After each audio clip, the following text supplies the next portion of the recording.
When the walls of Acre fell, 2 centuries of crusades ended in fire and blood.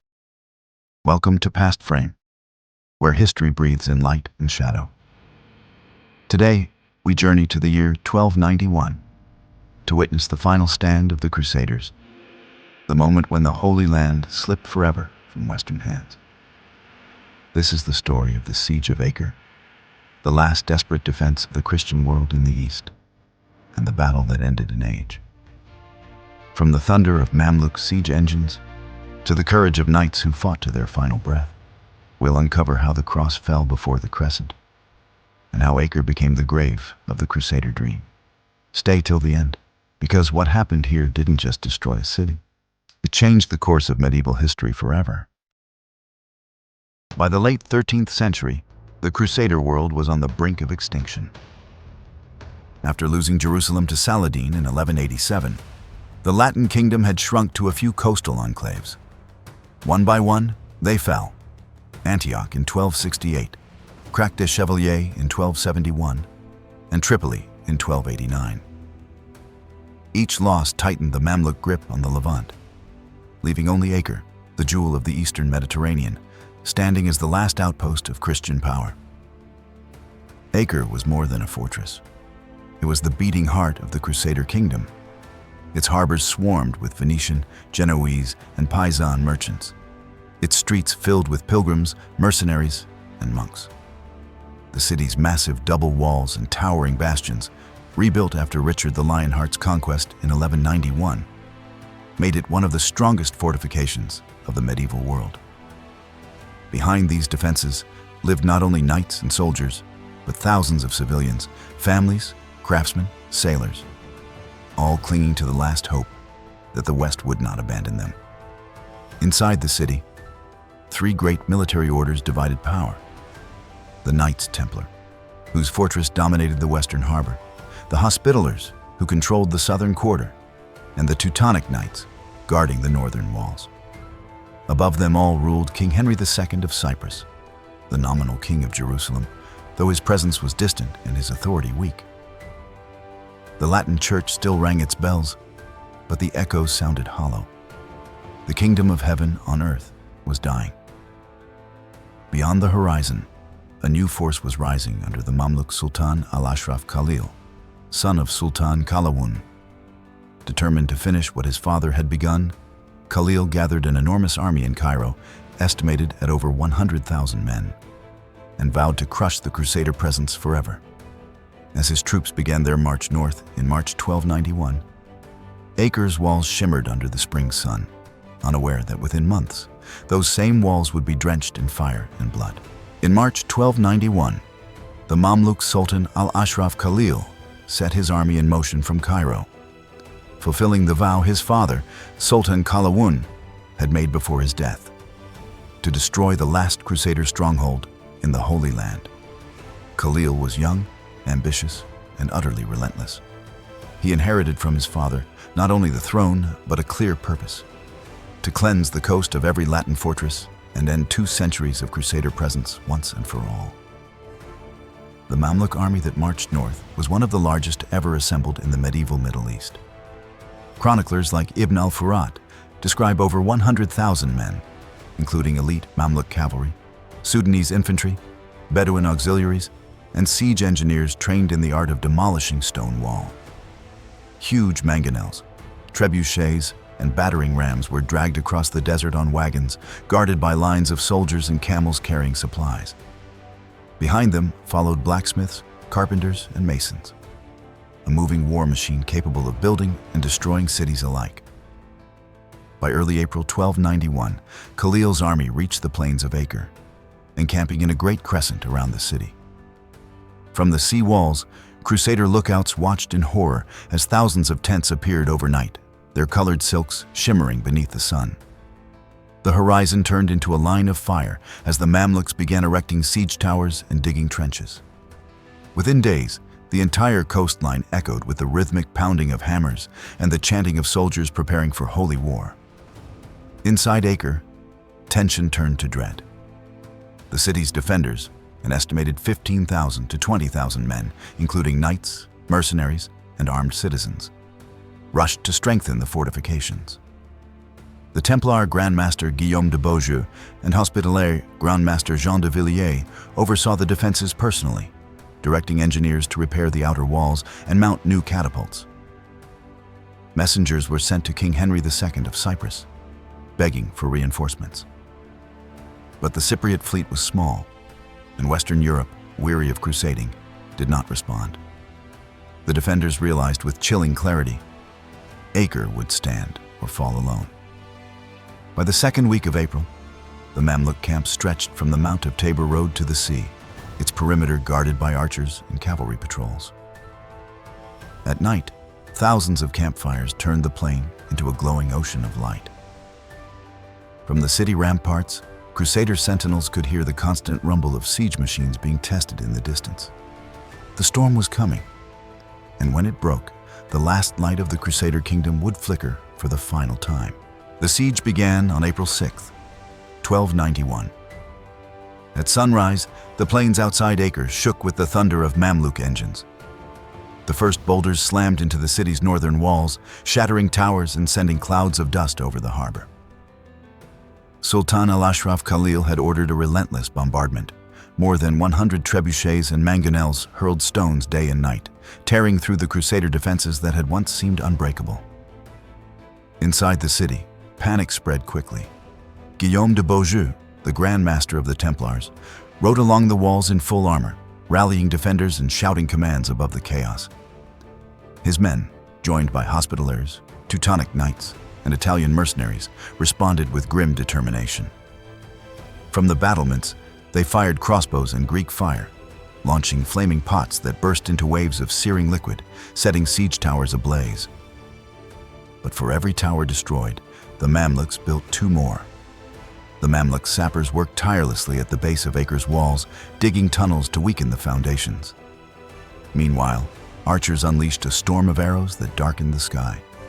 Thousands of civilians huddled in churches and warehouses, praying for deliverance as bells rang across the city.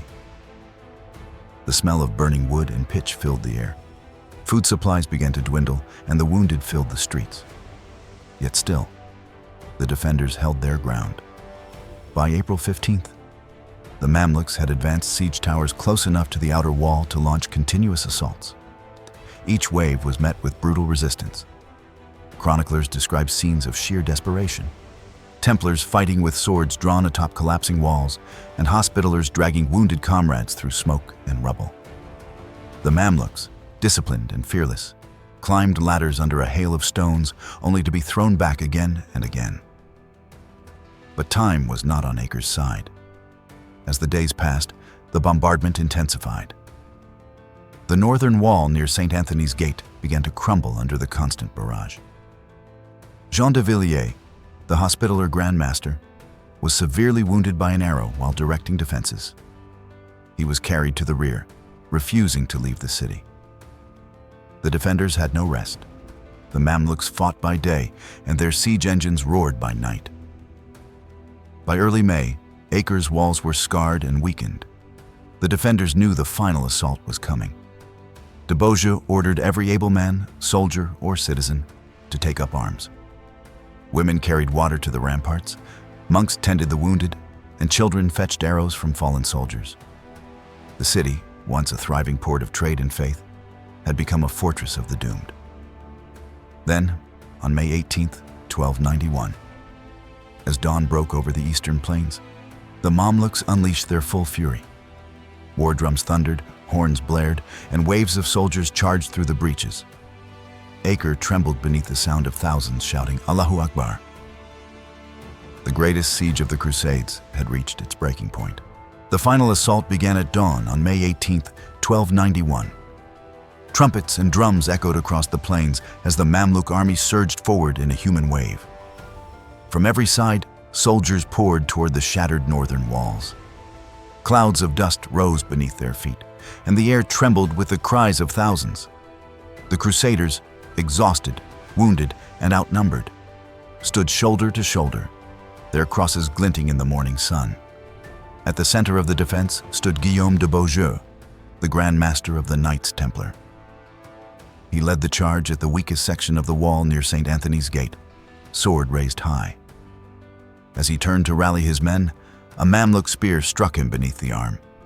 Staggering back, he whispered his last words. "I am not fleeing, brothers. I am dead." Moments later, he collapsed on the blood-soaked stones. His death sent shockwaves through the defenders. The symbol of Templar courage had fallen. The Mamluks flooded into the breaches, fighting through streets that became rivers of chaos. Hospitallers and Teutonic knights made desperate stands in narrow alleys, using overturned carts and debris as barricades. Civilians screamed and fled toward the harbor, where ships waited in panic. Genoese and Venetian captains shouted orders as men, women, and children tried to board. Many drowned as overloaded boats capsized in the surf. Others were struck down on the piers by pursuing Mamluks. Within hours, the outer city was lost. The Crusaders fell back to the fortified Templar quarter near the western harbor, their last refuge. Around 5,000 people, knights, priests, women, and children, crowded inside, praying for rescue. The Mamluks, led by Sultan Khalil himself, surrounded the fortress, bombarding it day and night. The surviving Templars refused to surrender. They fought on from tower to tower, launching counterattacks whenever the enemy breached their gates. By May 25th, the situation was hopeless. Fires burned unchecked through the ruins, and the smell of smoke and death filled the air. Jean de Villiers, wounded but alive, was evacuated by ship to Cyprus. He would later write of Acre's final days as the end of our world. Sultan Khalil offered safe passage to the defenders if they surrendered, but the Templars refused, trusting no promise after the massacres that followed earlier sieges. On May 28th, the Mamluks tunneled beneath the main Templar tower and set it ablaze. The massive stone structure collapsed in a thunderous roar, burying hundreds alive. When the dust settled, nothing remained of the Crusader defense. The last knights had died where they stood. The black banners of the Mamluks rose over the ruins of Acre. The Crusader kingdom of Jerusalem, founded in 1099, sustained through blood and faith for nearly 2 centuries, was no more. The Holy Land had fallen, and with it, the dream of Christendom's hold in the east. The Mediterranean wind carried the smoke of Acre out to sea, a silent requiem for the age of the Crusades. The fall of Acre in May 1291 marked the end of an era. For nearly 2 centuries, the Crusader states had stood as Europe's fragile bridge to the east, a chain of castles, ports, and faith. When Acre fell, that bridge collapsed forever. The long war that began with the First Crusade in 1096 ended in smoke over the sea. For the Mamluks, victory was total. Sultan Al-Ashraf Khalil ordered Acre's complete destruction so that no Crusader could ever return. His conquest united the Levant under Mamluk rule from Egypt to Syria, celebrated as divine triumph across the Muslim world. In Europe, the shock was immense. Pope Nicholas IV called for another crusade, but the age of holy wars was over. The Hospitallers fled to Rhodes and Malta, while the Templars, accused of heresy, perished in 1307, their fall symbolizing the death of crusading itself. Acre's ruins lay silent for centuries, its harbor swallowed by sand. For Muslims, it became the city of victory. For Christians, the city of loss. The Siege of Acre, 1291, ended the age of the cross and the crescent locked in holy war, and began a new one of merchants, explorers, and empires born from the ashes of the Crusades. The fall of Acre marked the final breath of the Crusader world.